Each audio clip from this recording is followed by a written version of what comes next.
There's a monastic warrior, one that's served by a rigid code of ethics where honor and morality defined its every move, one that believed in a spiritual energy that exists in all living things, an energy that can be harnessed and mastered for good.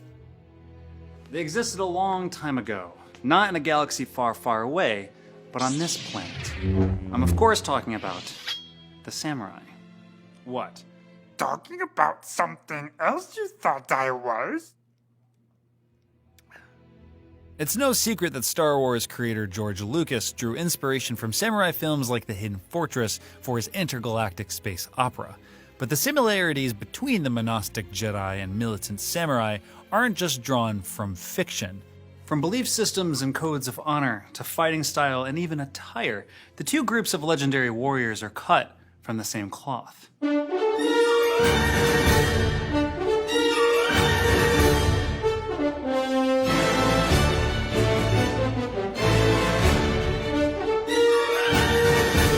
The threads used to weave together Star Wars come from the ancient history of feudal Japan, which in turn inspired filmmaking legend Akira Kurosawa.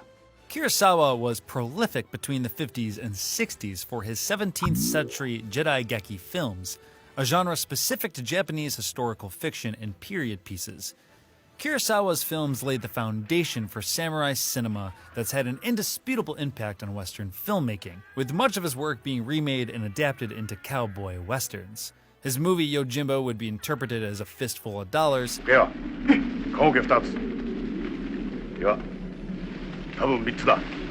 3 coffins ready. Seven Samurai, The Magnificent Seven, and Rashomon, The Outrage. But the impact of these samurai films would go far beyond the dusty ruins of spaghetti westerns. Kurosawa's 1958 classic would also end up inspiring one young Californian director to the stars. Right off the heels of his wildly successful coming-of-age comedy American Graffiti, George Lucas was ready to do something entirely different, a space opera. Lucas had previously tried his hand at sci-fi with a commercial flop, but still beloved cult film THX 1138. This time he was aiming for something less totalitarian and bleak, and something more fantastical, something like Flash Gordon, the serialized space adventure. Which is exactly what he intended to adapt, but when he couldn't obtain the rights, he started pulling inspiration from different places.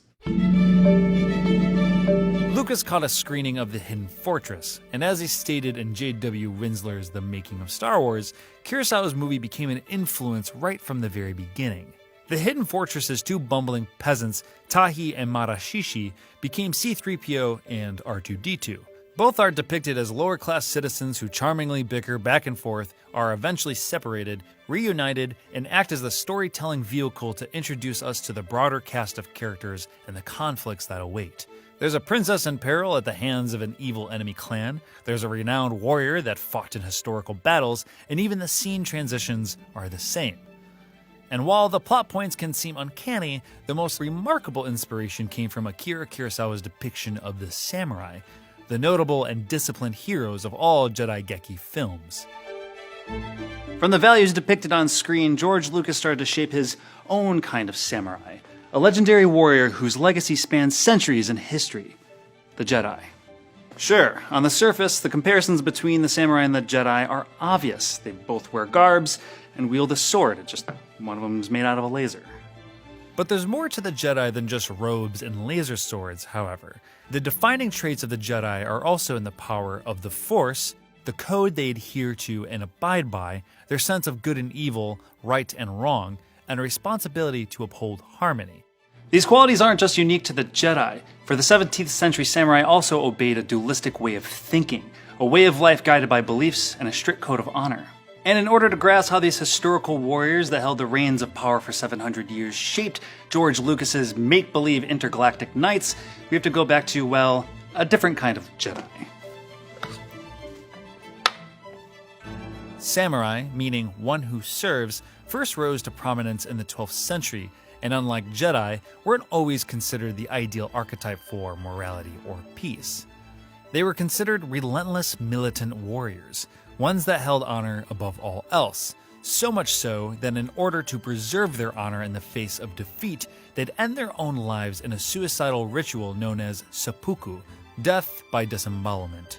And while killing yourself to preserve your honor seems a bit extreme, this uncompromising commitment was the edge that made them unlike any military class. At the time, the samurai were as respected as they were feared. That is, until the end of the 16th century. During the 1400s, Japan was split up into hundreds of domains, which inevitably resulted in a full-blown civil war as the rulers scrapped for increasing amounts of power. And by 1603, the war had ended, and Japan was unified by the shogun Tokugawa Ieyasu. The end of warfare and the unification of Japan left the samurai at a turning point. These once elite warriors needed to adapt to this brave new world.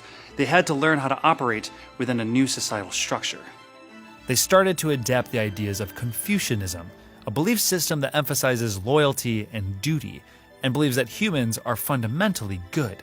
It taught them to train and live equally among other social classes, without losing the values of their warrior spirit in a politically peaceful era.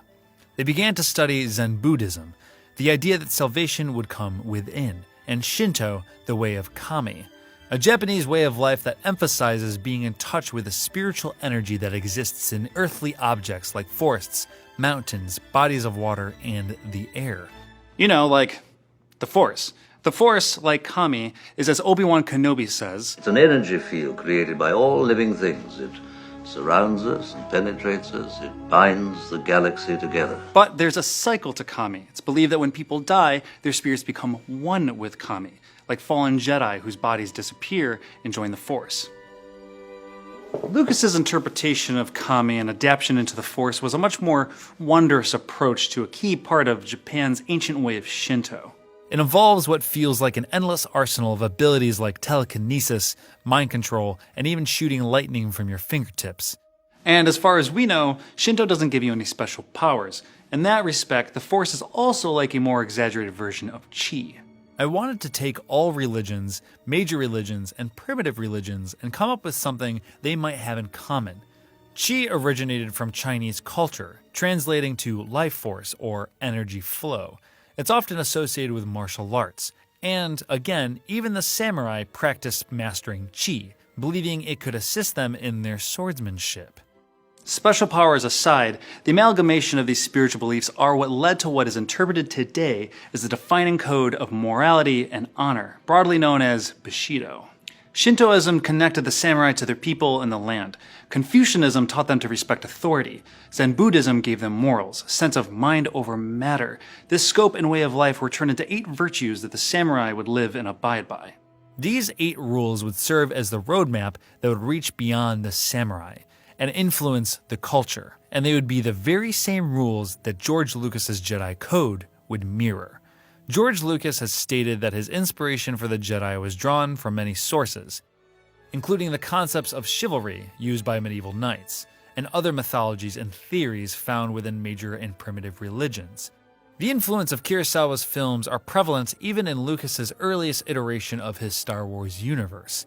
It wasn't only Hidden Fortress that influenced him, but Kurosawa's filming and editing techniques as well, according to The Making of Star Wars by J.W. Rinsler. The threads that sew together most of pop culture's most impactful films and franchises come from the spool that stitched together ancient feudal Japan. The 17th century is regarded as the country's golden age, with its influence extending hundreds of years. The Jedi Geki film genre, popularized by Akira Kurosawa, is just one of the many ripples that emanated from it. Kurosawa's films romanticized the samurai, especially that of the Ronin, the warriors outcasted during the shifting political planes of the 17th century, a situation which coincidentally mirrored that of a cowboy in the Wild West during the 19th century, making the adaptation of Jedi Geki films into westerns so easy. And alongside shaping the western genre that reigned supreme in America for decades, it also led Lucas to take it all on an intergalactic adventure with bickering robots, power-wielding monastic warriors, space cowboys, and an epic war against an autocratic galactic empire. Lucas's work, in turn, has had an impact on the world that's so massive it's overwhelming to comprehend. And just as Kurosawa defined an era of cinema and inspired George Lucas, Star Wars has defined an era of popular culture in such a way that there's no telling how far its impact will reach. The samurai ruled Japan for nearly 700 years. There's no telling how Star Wars will shape the planet or even the galaxy centuries from now.